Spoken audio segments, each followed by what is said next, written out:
আসসালামু আলাইকুম। আজকে আমরা এইচএসসি ম্যাথ ফার্স্ট পেপারের যোগজীকরণের সূত্রগুলো সম্পর্কে আলোচনা করব। প্রথম সূত্র summation dx equals to x plus c. দ্বিতীয় সূত্র summation x to the power n dx equals to x to the power n plus one divided by n plus one plus c. 3 number হচ্ছে summation one by x into dx equals to ln x plus c.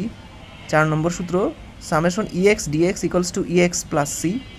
5 number সূত্র হলো EMX dx summation EMX dx equals to 1 by m EMX plus c।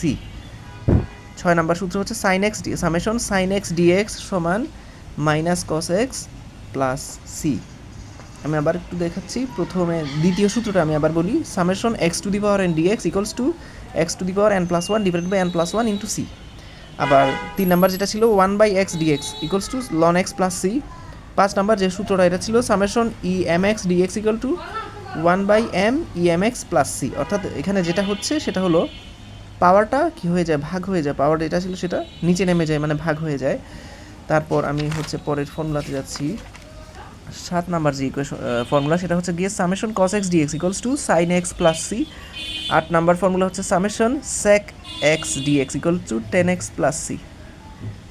তারপর হচ্ছে 9 number equation summation sin mx dx equals to minus cos mx by m plus c। 10 number formula cos mx dx equals to sin mx divided by m plus c।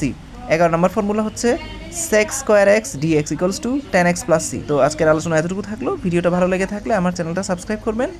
সামনে নতুন video নিয়ে সবার সামনে উপস্থিত হব। সবাইকে ধন্যবাদ।